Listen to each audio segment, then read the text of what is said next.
Atago. Oh, Jamaica.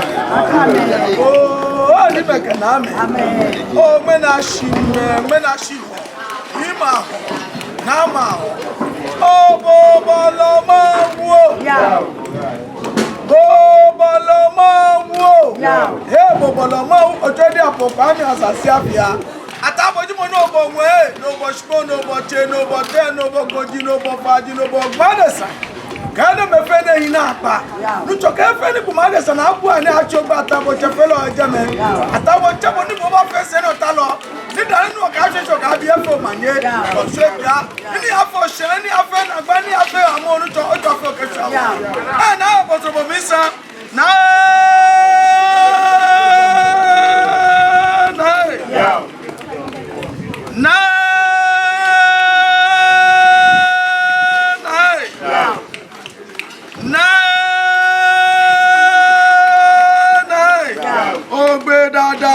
Shiche, Mera, Kimbiki, I'm not of Yamaro, Abiamugio, Opetotro, I'm in four, I'm in no woman now. Hey, to chop a second, I'm refresh, I'm not to metal on the mesa. Ah, boy, I knew. Ah, boy, I knew.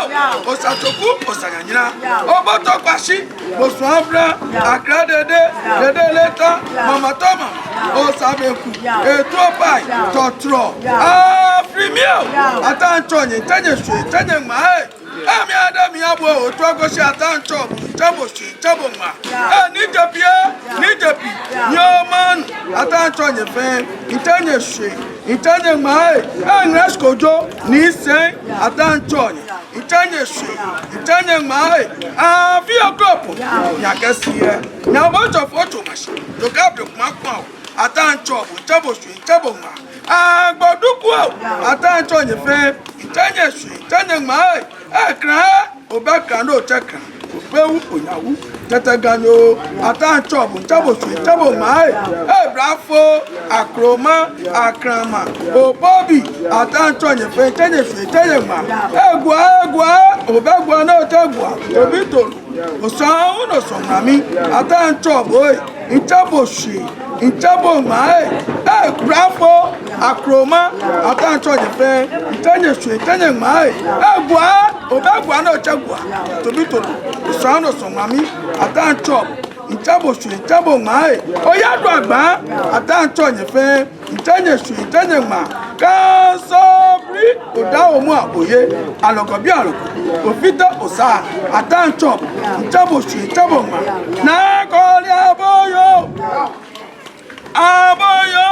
shedu katamato gbogbo chubu atu dede aye ni ato ma chante nko ye achante sro awuna sro nyabo chogo fo che nyo mo tesa no wa flo ba so no ogba no ografe ato yi no ni afa musu ka mo nya o chopo ke so wa onya apashi agbogbo la tebi oko atancho bo ntebo se ntebo mai jobu ko keke ngbe atancho ntebo se ntebo mai na gbege bi ju wo wona fosa befe obemi na ke ani ya nyebu awo negbe agbenye kan awo yi ma bo na gbegbe afia o na okojo na ri na tu na solo bosunpra okuja atancho ye petenye petenye mai osukrate na pa bobu osabu atancho ye petenye mai kejo buto pa ka gbe atancho e ka dacho ka gbe langa langa ka gbe ku ugbo bi fe yo je fatami petenye mai wala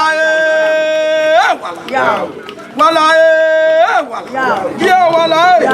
wala ini afọ shina ini afọ nagba ini afọ atọfa kesua na cheme kanyeme jafọ ko ọtọ onye ne chi afile dialogue ahun afile bari na mene ni ototo ke emani ke esafache ke emakral ke passion fe ka passion che ke passion fe eshameno mena me gbako no egema bi ame ba na mami koni amasoni yana macho na mana sadaka mechoje yana macho na mana shadi aje ma enye la bosa ya kwaso koni aso mesu ogbenyo na aje ya amesate wo bi jomo bulukera media fo fe na me ba bi e wo bi jomo ke ma bi fe ni ame ba bi e wo bi jomo ke asafo bi fe wo bi jomo ke mo fiam asafo anyeme asafo acheme akwashon foi jase foi mo confia mo bi jo mo kan fia na ni afo shenke na gba atwa kesho ni mo na ni otojo ale wala ni ale twemu to be na ki solo mo twemu ne ka ye manje ale ekuna ni eni hwe ni fe na tawo e ba mi ale be ni ba se wo safie ekpa ni agrafe ba su eyi mo bia mo ni asusu esu ogbanyo na ka mo emusu ka maso atwape ono kan fu afenyo fu afi agrama twa no wa